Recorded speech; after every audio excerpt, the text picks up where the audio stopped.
एवो कर्मा है कर्मा सुना दे, एवो कर्मा है कर्मा सुना दे, कर्मा माना चो झमाझम मोर कलगी डोले, कर्मा माना चो झमाझम।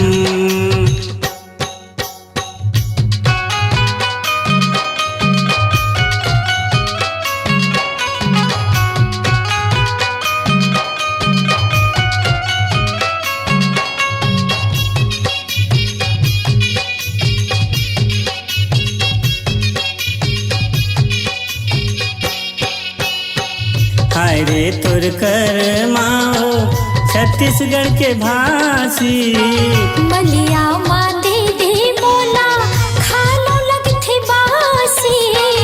हाय रे तुर कर्माओ छत्तीसगढ़ के भासी, मलिया माँ दे दे मोला खालो लगथे बासी। मन मन माया थे मोला हासी, मोर कलगी डोले कर्मा माना चो झमाझम।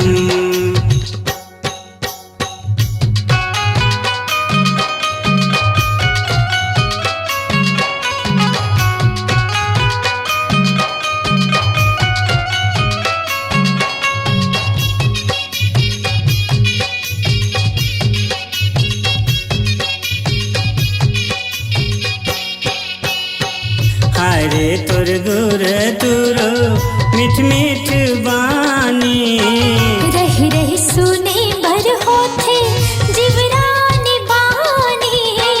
हाय रे तुर गुर तुरो मीठ मीठ बानी, रही रही सुने बर होथे जिवरानी बानी। तोर सुर ताहा नहीं भुलावे, मोर कलगी डोले कर्मा माना चो झमाझम, मोर कलगी डोले कर्मा माना चो झमाझम।